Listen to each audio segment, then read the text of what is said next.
또 외교안보실에 있던 정의용이고 또 그 옆에 있었던 문재인입니다. 자, 시기적으로 보면요. 2018년도에 제가 일찍이 말씀드렸던 일본과 한국 사이에서 대화태 어장에 북을 탈출해서 표류하고 있던 작은 목선이 있었습니다. 그 목선을 차지하는 과정에서 대한민국 최정예 함정인 광개토 대왕함과 일본의 그 해양 경비대 소속의 초계기 P3기가 딱 맞닥뜨리는 그런 현장이 있었습니다. 그때가 2018년도 겨울이 되겠습니다. 언론과 또 정부에서는 해군, 즉 대한민국의 광개토 대왕함과 일본 해상자위대 소속의 초계기 P3기가 서로 만나서 일촉즉발의 상황까지 갔었다라고 물타기를 하면서 그 목선에 대한 객관적인 설명은 싹 삭제를 시켜버렸습니다. 그리고 그 목선에 타고 있던 4명의 북한인들 가운데 한 명은 이미 총격을 입고 총상으로 말미암아 이미 사망한 상태였지만 생존에 있던 3명은 그 다음 날 혹은 그 다음 날 강제로 북송을 당해서 북에서 처형된 걸로 알고 있어요.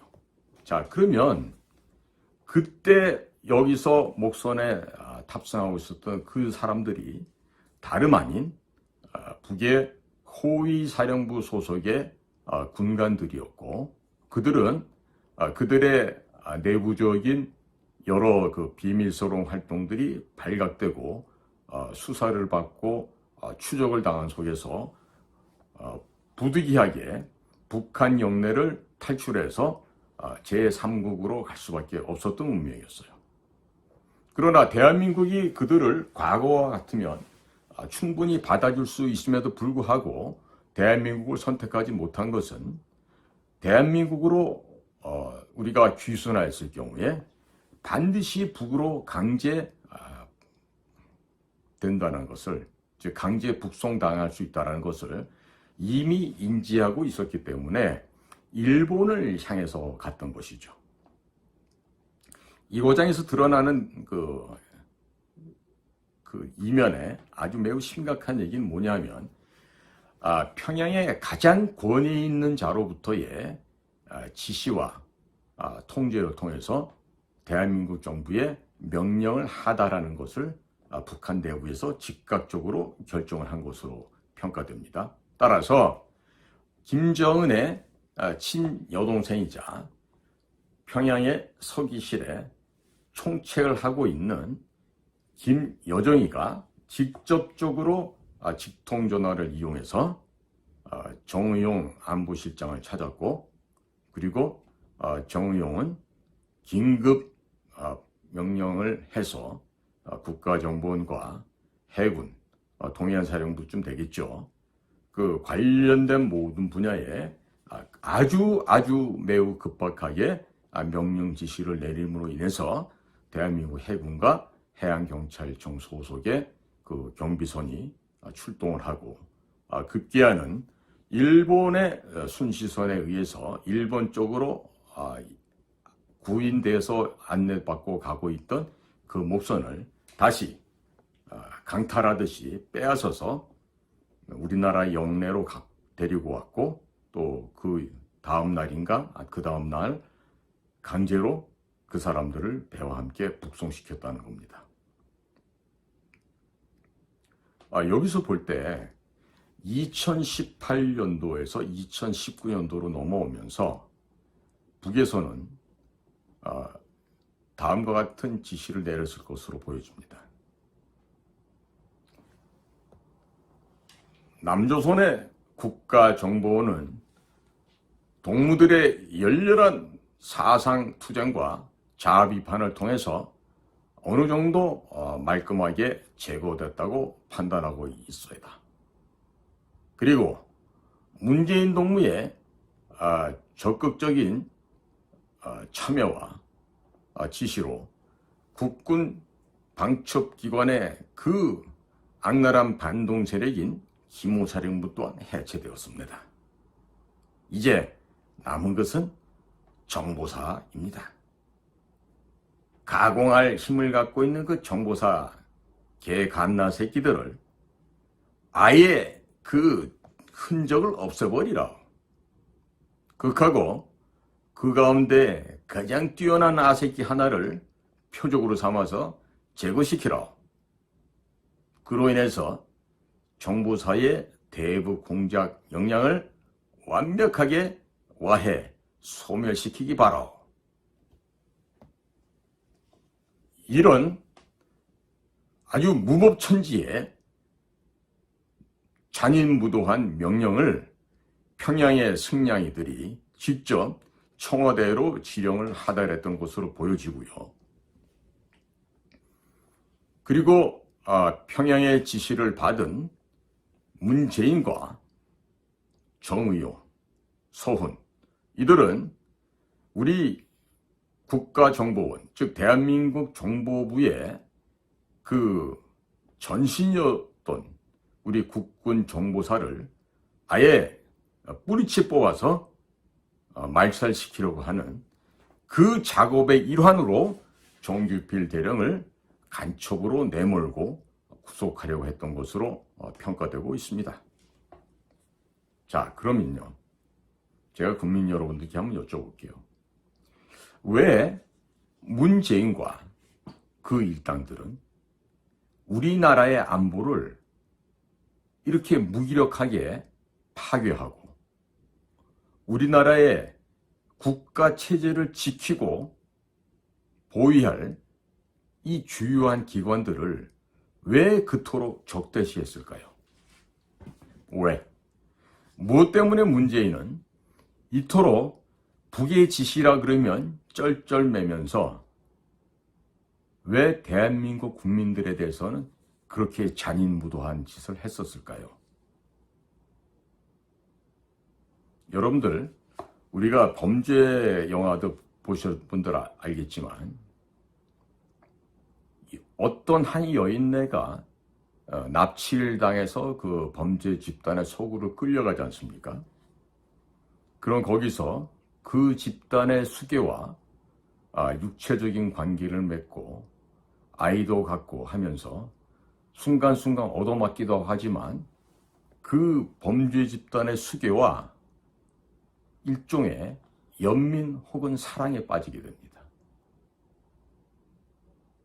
그래서 마음 한편에서는 자기가 잡혀오기 이전에 있었던 그 고향이나 그 사람들을 그리워하면서도 오히려 자신의 몸뚱아리는 그 범죄 집단들과 함께 움직여가는 그런 모습을 볼 수가 있어요.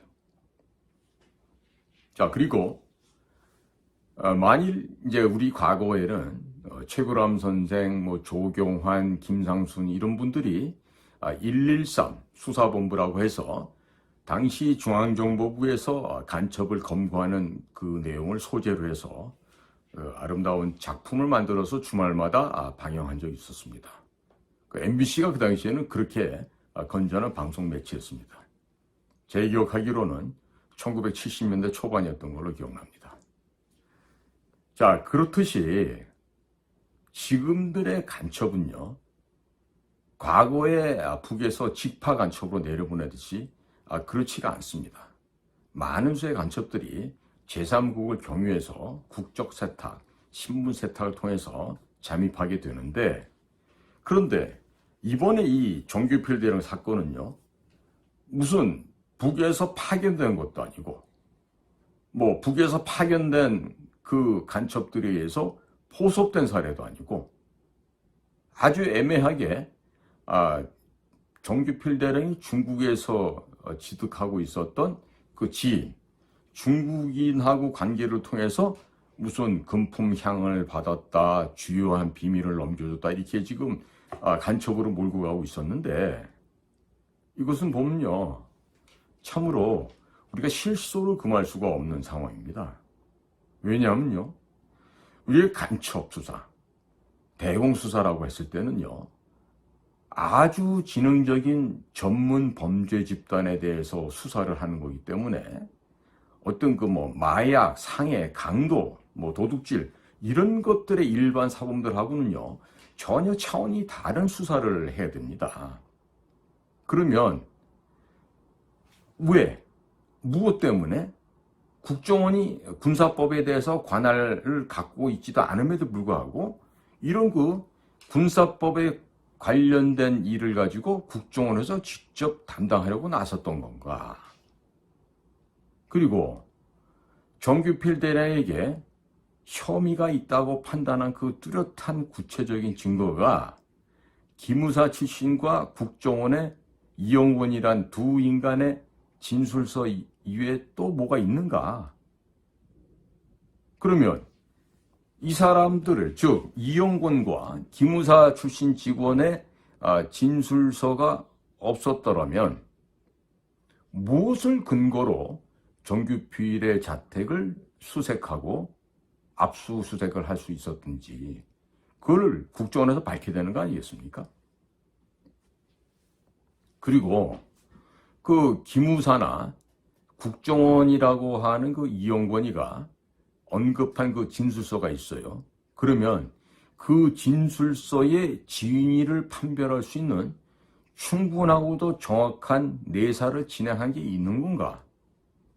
그리고 이 정규필 대령을 간첩으로 구속하기 위해서 어느 정도 라인까지 보고가 되어 있는가? 이건요, 분명컨대 국가정보원의 최고의 자리에 있는 정보원의 원장의 제가 이 확인 서명 없이는요, 할 수 없는 일입니다.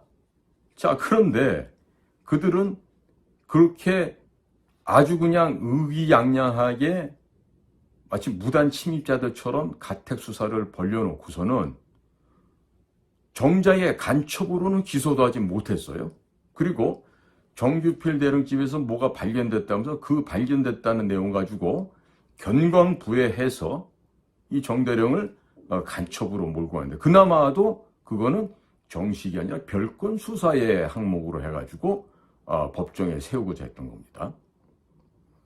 더더군다나 박지원이가 국가정보원장이 된 2020년 이후에 이 박지원은요, 국회 정보위원회에 제출한 최근 5년간의 방산, 군사기밀 유출 및 대응 현황이다라는 제목으로 보고를 한 적이 있는데, 아니 이미 무혐의 결정이 난 내용을 포함시켜서 이렇게 뭐가 큰 일이 있었던 것처럼 확대 포장, 허장성세하는 거는 그 배경이 무엇인지 밝혀야 되지 않겠습니까? 그리고 그러한 박지원이가 보고했던 그 자료가 최근 5년간 방위산업과 군사기밀 유출에 대한 현상과 대응 현황이다 그랬는데요. 자, 그러면 방첩을 담당하는 국가정보원에서 도대체 무슨 일을 어떻게 했다는 겁니까? 이러한 그 말도 되지 않는 일들이 국가정보원을 중심에서 벌어졌는데요. 저는요, 여기서 매우 회의적으로 드는 의심이 이번에 정규필 대령을 구속 기소하려고 했던 거는요, 문재인 정권이 대북 공작 사업 역량을 완전히 와해, 소멸, 괴멸, 파괴시키기 위한 아주 적극적인 작업이었다. 이렇게 중간 결론을 내려볼 수가 있겠습니다. 따라서 몹시도 다행스럽게 윤석열 검찰총장이 과감한 결정을 내리고 정치판에 뛰어든 지 1년 만에 대통령 선거에서 승리를 함으로써 그야말로 백척간두에 있었던 대한민국의 운명이 지금 조금씩 그 기운이 살아나고 있습니다. 아직도 국가정보원은 정규필 대령의 이 재판 과정에 대해서도 함구를 하고 있는데 아직 2심 재판이 진행되지 않았다라고 하는 이유를 달면서 공식적인 답변도 내놓지 못하고 있는 매우 어색한 입장이 바로 국가정보원입니다. 이후에 이 정대령에 관련된 내용들은 국민제안실을 통해서 시민사회수석실에 강승규 수석비서관에게도 전달이 됐었고, 또 그 내용들은 외교안보실에 김태호 1차장에게 전달이 됐고, 그것들이 다시 국정원의 김규현 원장에게도 전달이 되고 했다고 하지만, 실질적으로 밝혀지고 있는 내용은 전무합니다. 아무것도 없습니다. 이 사람들은요, 그런 데 대한 생각이 없는 것 같아요. 그리고 안보실에 김태호라는 그 1차장이 있는데, 참고로 김태호 씨가 MB 정부 시절인 2010년도 천안함 폭격과 연평도 포격이 이후에 남북 간의 무슨 긴장 완화, 평화 분위기 조성을 하기 위해서 임태희 실장은 싱가포르로 가서 송호경 조평통위원장을 만나고 할 때, 이 김태효는 개성에 가서 북을 상대로 현금을 지원해 주면서 협상을 벌이다가 아주 개망신을 당한 일이 있었어요. 더더군다나 김태효는 당시에 북경인가 외지에서 만났던 북한인들을 상대로 대통령의 서명도 없는 그 북을 지원하겠다고 하는 이러한 내용을 문건을 작성해서 북한으로 내밀었을 때, 오히려 북한에서는 우리 국가정보원 요원들에게 역으로 돌려주면서 도대체 이 믿을 수 없는 자가 와서 우리에게 이런 헛소리 망언을 짓거리고 있는데 확인을 좀 해달라고 해서 한번 아마 난리가 있었던 걸로 압니다. 즉 북에서 대남 사업을 담당하고 있는 그 전문가들은요, 최소 25년에서 30년 이상의 한 우물을 판 전문가들 중에 전문가들입니다. 그런데 그 당시 2010년도면 김태호 비서관이 그 나이도 어렸을 때인데, 그 경험도 없던 그런 그 학자 출신의 비서관이 본인이 청와대에서 근무한다는 그 배경 하나 가지고 북측의 아이들을 만나서 그런 그 허무맹랑한 대통령 서명도 안 된 문건을 들이밀고, 혹은 개성에 찾아가 가지고 북쪽 아이들에게 돈을 주면서 뭘 하려고 했을 때 오히려 그 분위기는 냉각되고 매우 불편한 사이가 되고 말았습니다. 당시에 이러한 관계를 북에서 파견되었던 통전부와 보위부의 비밀 요원들을 직접 만나서 협상하면서 그 오해를 풀었던 자가 바로 정규필 대령입니다.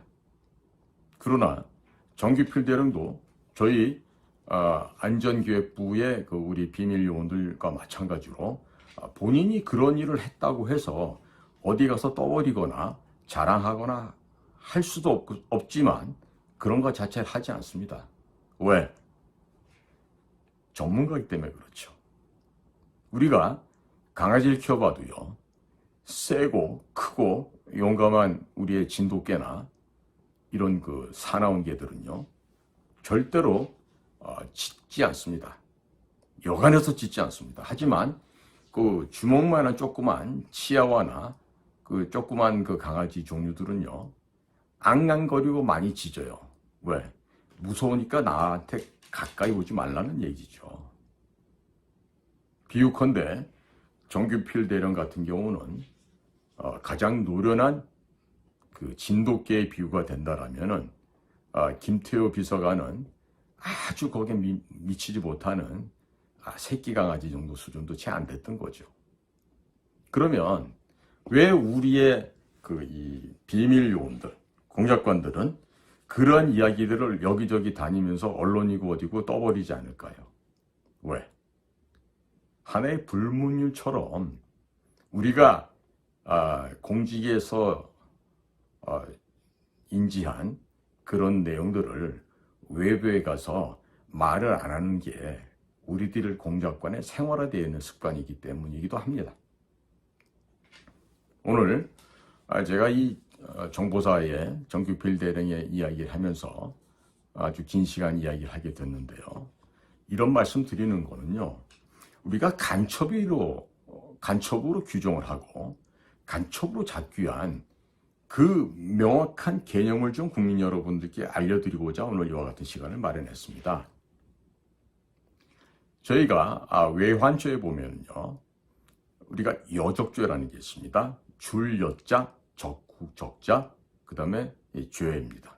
즉 직역을 하면요, 적들에게 이롭게 뭔가를 준 그러한 행위가 있었을 때 그것을 여적죄라 그러고, 그거는 이적죄와 함께 외환죄의 중요한 죄목에 해당되고 있습니다.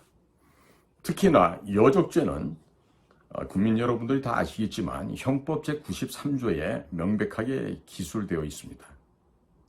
따라서 지난 5년간 북을 돕고 북을 이롭게 하고 북을 보다 더 좋은 그런 승량의 집단으로 만들기 위해서 노력했던 자들이 있습니다.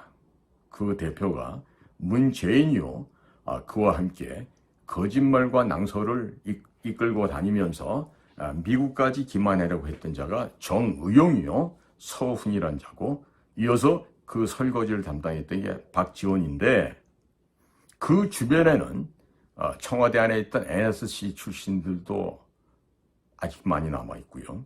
또 국정원에서 차장직의 역할을 했던 사람, 또 기조실장 역할을 했던 사람들 중에도 아직도 드러나지 않은 자들이 많이 있어요. 그러면 서훈 하나만 제대로 발본색원해서 처벌하면 될까요? 그게 가능하다고 생각하십니까?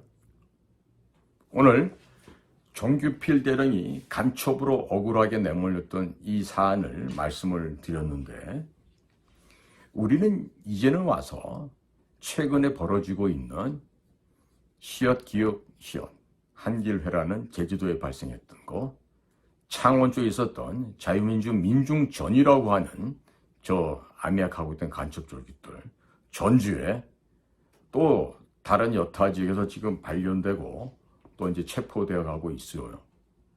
동시에 또 그들과 접촉을 시도했던 이상한 목사들도 지금 발견되고 있죠. 국민 여러분, 지금 우리의 그 안보 의식, 우리가 그 주변에 돌아봤을 때 좀 이상하다, 좀 수상하다, 이러한 느낌을 받는 경우에 과연 우리는 요즘에 얼마나 그런 것에 관련해서 수사를 하도록 신고하는 정신이 남아있는지 모르겠어요. 이제는요, 배부른 돼지가 말았으면 좋겠다는 생각입니다. 배가 좀 고프더라도 깨어있고 야성과 근성도 있고, 또 일할 땐 일하고 쉴 때는 쉬고 하는 그런 그 뚜렷한 대한민국의 근성, 마치 우리가 가장 자랑스럽게 생각하는 천연기념물 충견, 우리 진도견이 있죠.